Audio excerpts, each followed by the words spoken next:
Hi, I'm Sheefra, and today I am going to be attempting to debone a duck. This is the duck, and I'm going to be taking a knife to take out the skeleton of the duck while keeping the rest of it pretty much intact, so that I can then stuff the duck with some other meat. I have some other ground meat in this bowl, and some vegetables as well. And let's see, I'm going to use some cauliflower and some spices, and we'll see what else I put in there.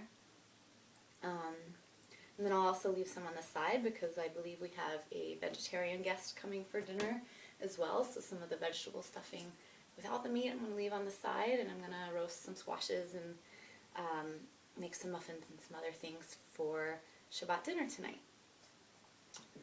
So I will video myself at my first attempt ever of deboning a duck later, but first I wanted to talk about some things that deboning the duck, some things that brings up for me, such as the idea of butchering and slaughtering and eating meat in general, which is a really big topic, and I'm just going to talk about a couple of points. For me, I have a little butchering experience. Not much, because to be honest, I shy away from it, but a little because I do want to have that understanding and connection to the food that I'm eating. So I've butchered a duck before and some chickens before. I might have helped a little bit with a sheep before, but I haven't, really taken part in the whole butchering of a larger animal like that. Though I have watched it, and I will admit that it does bring up a lot for me, having grown up without that experience at all, where the meat is just already ground in the package in the store, and the ground meat that I have in the bowl here is meat that was from an animal that was slaughtered here and butchered here, and the meat was ground here. I have participated by just observing and helping to hold a larger animal, a sheep, while it was being slaughtered. And, I've been around that a lot living here. We do raise our own meat, and we slaughter it here and butcher it here, and there's something very human to me about that, very honest about that. And of course, for me, that brings up all kinds of questions. I have never actually held the knife or the gun and killed the animal myself, but even just watching something die, it brings up a lot of questions about life and death, about the food that we eat. And of course, I've harvested vegetables, and when I pull that carrot, I'm sentencing it to death, I'm killing it. But there's something for me that, and I think for a lot of us from this culture, that it's harder for us to, it's not so hard for me to kill the carrot to take that life to support my own life, but it's harder for me to kill the thing with eyes that I feel like it resembles me more, to take that life to support my own life. It's harder for me, and yet I recognize that life sustains life, whatever form of life. In order for me to live, I have to take life into me, which, therefore, we all try very hard to live as gratefully and as joyfully as possible, knowing that we have to take life into ourselves, whether it be meat or vegetable matter. Anyway, so these are just a lot of the things that I think about, and I'm actually working on my first novel-length project right now called The Dancer in the Forest, and in that book I talk about this discussion in more detail and in more length. So, I have this book that I want to read from, also regarding animals. What this passage, or it's a couple of pages, brings up for me is this idea that it seems like we humans and the animals are from different worlds. Like the wildlife lives secretively, or they live elsewhere from us. And I saw a red-tailed hawk this morning land on this tree, and you're like, wow, it's so beautiful, and yet, of course, it's beautiful, but it feels more rare. Witnessing wildlife feels more rare, and it is more rare than it necessarily was in the past for people living in this region. And so this book talks about that a little bit, and just the fact that we really are from the same world as the animals, and we're not necessarily separate from them, meant to hunt them, and they're not necessarily meant to be afraid of us either, even though we eat them. So I'll go ahead and read. This is called The Ohlone Way, Indian Life in the San Francisco-Monterey Bay Area by Malcolm Margolin. I'll show you that. And we've been reading this lately. So this is the first chapter. It's called Land and Animals. Modern residents would hardly recognize the Bay Area as it was in the days of the Ohlones. Tall, sometimes shoulder-high stands of native bunch grass, now almost entirely replaced by the shorter European annuals, covered the vast meadowlands and the tree-dotted savannas. Marshes that spread out for thousands of acres fringed the shores of the bay. Thick oak bay forests and redwood forests covered much of the hills. The intermingling of grasslands, savannas, salt and freshwater marshes, and forests created wildlife habitats of almost unimaginable richness and variety. The early explorers and adventurers, no matter how well traveled in other parts of the globe, were invariably struck by the plentiful animal life here. There is not any country in the world which more abounds in fish and game of every description, noted the French sea captain La Perouse. Flocks of geese, ducks, and seabirds were so enormous that when alarmed by a rifle shot, they were said to rise in a dense cloud with a noise like that of a hurricane. Herds of elk, monsters with tremendous horns, quote, as one of the early missionaries described them, grazed the meadowlands in such numbers that they were often compared with great herds of cattle. Pronghorn antelopes, in herds of 100 or 200, or even more, dotted the grassy slopes. Packs of wolves hunted elk, antelope, deer, rabbits, and other game. Bald eagles and giant condors glided through the air. Mountain lions, bobcats, and coyotes, now seen only rarely, were a common sight. And of course there was the grizzly bear. He was horrible, fierce, large, and fat, wrote Father Pedro Font, an early missionary, and a most apt description it was.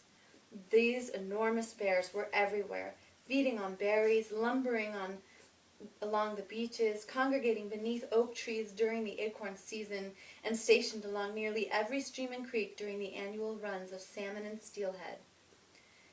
It is impossible to estimate how many thousands of bears might have lived in the Bay Area at the time of the Ohlones. Early Spanish settlers captured them readily for their famous bear and bull fights. Ranchers shot them by the dozen to protect their herds of cattle and sheep. And early Californians chose the grizzly as the emblem for their flag. And their statehood. The histories of many California townships tell how bears collected in troops around the slaughterhouses and sometimes wandered out onto the main streets of the town to terrorize the inhabitants. To the Ohlones, the grizzly bear must have been omnipresent, yet today there is not a single wild grizzly bear left in all of California. Life in the ocean and in the unspoiled bays of San Francisco and Monterey was likewise plentiful beyond modern conception. There were mussels, clams, oysters, abalone, seabirds, and sea otters in profusion. Sea lions blackened the rocks at the entrance to San Francisco Bay, and in Monterey Bay they were so abundant that to one missionary they seemed to cover the entire surface of the water like a pavement. Long wavering lines of pelicans threaded the air. Clouds of gulls, cormorants, and other shore birds rose, wheeled, and screeched at the approach of a human. Rocky islands like Alcatraz, which means pelican in Spanish, were white from the droppings of great colonies of birds. In the days before the 19th century whaling fleets, whales were commonly sighted within the bays and along the ocean coast. An early visitor to Monterey Bay wrote, "It is impossible to conceive of the number of whales with which we were surrounded, or their familiarity. They, every half minute, spouted within half a pistol shot of the ships, and made a prodigious stench in the air." Along the bays and ocean beaches, whales were often seen washed up on shore, with grizzly bears in countless troops, or in many cases Indians streaming down the beach to feast on their remains. Nowadays, especially during the summer months, we consider most of the Bay Area to be a semi-arid country. But from the diaries of the early explorers, the picture we get is of a moist, even swampy land. In the days of the Ohlonies, the water table was much closer to the surface, and indeed the first settlers who dug wells here regularly struck clear, fresh water within a few feet. Water was virtually everywhere, especially where the land was flat. The explorers suffered far more from mosquitoes, spongy earth, and hard-to-ford rivers than they did from thirst, even in the heat of summer. Places that are now dry were then described as having springs, brooks, ponds, even fairly large lakes. In the days before channelizations, all the major rivers, the Carmel, Salinas, Pajaro, Coyote Creek, and Alameda Creek, as well as many minor streams, spread out each winter and spring to form wide, marshy valleys. The San Francisco Bay, in the days before landfill, was much larger than it is today. Rivers and streams emptying into it often fanned out into estuaries, which supported extensive tulle marshes. The low, salty margins of the bay held vast pickleweed and cordgrass swamps. Cordgrass provided what many biologists now consider to be the richest wildlife habitat in all of North America.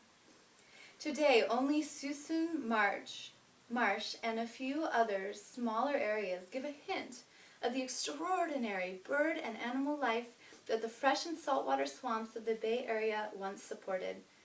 Ducks were so thick that an early European hunter told how several were frequently killed with one shot. Channels crisscrossed the bayshore swamps, channels so labyrinthian that the Russian explorer Otto von Kotzebue got lost in them and longed for a good pilot to help him thread his way through. The channels were alive with beavers and river otters in the fresh water, sea otters in the salt water, and everywhere there were thousands and thousands of herons, curlews, sandpipers, doe-witchers, and other shore birds. The geese that wintered in the Bay Area were uncontrollable, according to Father Juan Crespi. An English visitor claimed that their numbers would hardly be credited by anyone who had not seen them covering whole acres of ground, or rising in myriads with a clang that may be heard at a considerable distance. The environment of the Bay Area has changed drastically in the last 200 years. Some of the birds and animals are no longer to be found here, and many others have vastly diminished in number. Even those that have survived have, surprisingly enough, altered their habitats and characters. The animals of today do not behave the same way they did 2 centuries ago. For when the Europeans first arrived, they found, much to their amazement, that the animals of the Bay Area were relatively unafraid of people. I'm going to read that part again because this is the part that I really want to draw our attention to and think about. This idea, what I gather from this is this idea that the animals are not inherently afraid of humans. And as I continue reading, I'll read another paragraph. Foxes, which are now very secretive, were virtually underfoot. Mountain lions and bobcats were prominent and visible. Sea otters, which now spend almost their entire lives in the water, were then readily captured on land. The coyote, according to one visitor, was so daring and dexterous that it makes no scruple of entering human habitation in the night and rarely fails to appropriate whatever happens to suit it. Animals seem to have lost their fear and become familiar with man, noted Captain Beechey. As one reads the old journals and diaries, one finds the same observation repeated by one visitor after another. Quails, said Beechey, were so tame that they often would not start from a stone directed at them. Rabbits can sometimes be caught with the hand, claimed a Spanish ship captain. Geese, according to another visitor, were so imprudent that they can scarcely be frightened away by firing upon them. Likewise, Otto von Kotzebue, an avid hunter, found that geese, ducks, and snipes were so tame that we might have killed great numbers with our sticks. When he and his men acquired horses from the missionaries, they chased herds of small stags so fearless that they suffered us to ride into the midst of them.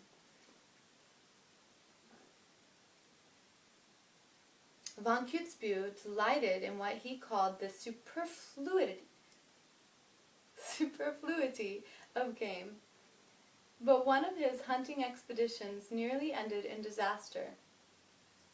He had brought with him a crew of Aleutian Eskimos to help hunt sea otters for the fur trade. They had never seen game in such abundance, he wrote, and being passionately fond of the chase, they fired away without ceasing. Then one man made the mistake of hurling a javelin at a pelican. The rest of the flock took so ill to this that they attacked the murderer and beat him severely with their wings before other hunters could come to his assistance. It is obvious from these early reports that in the days of the Ohlonies, the animal world must have been a far more immediate presence than it is today. So, it seems to me that from these accounts that this author is telling us, the animals were not necessarily by their nature afraid of humans, but that when he says, suddenly everything changed into this land of plenty, this land of inexpressible fertility, as Captain Laperouse called it, arrived the European and the rifle. And I would say that it's not so much about a white man coming, or about the rifle even coming, but about the culture that the Europeans were bringing with them.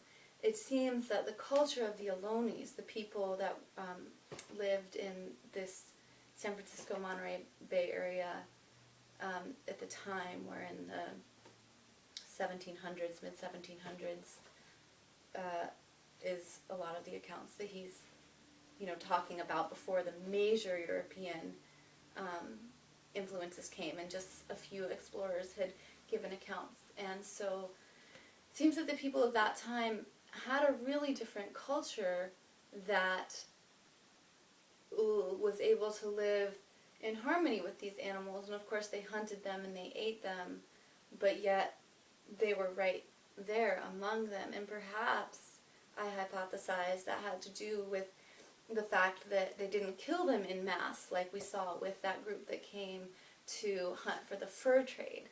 They didn't kill them just to sell for profit, but they killed them to feed their own life in gratitude and to protect themselves from the cold, bitter winds with their skins in gratitude, and that they killed just what they needed, and therefore had this harmonious way of living with the creatures that were around them.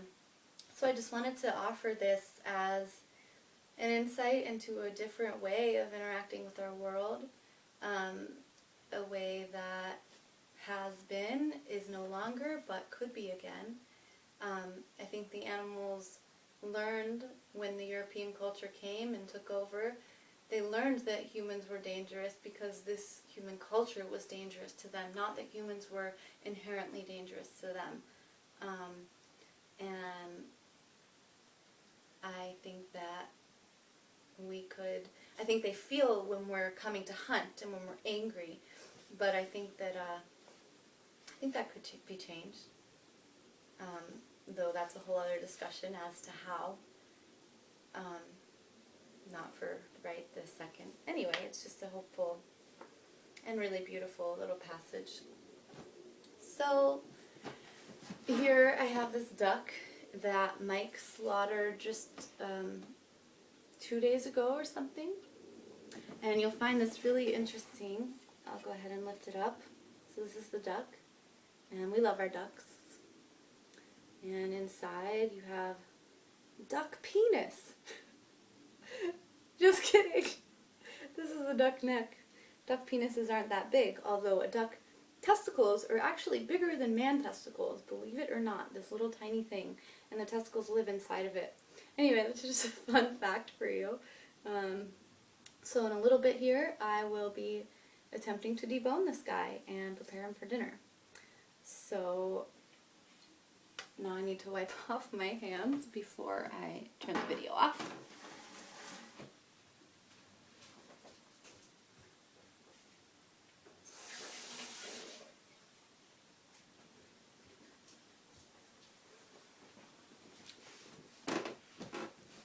Talk to you later.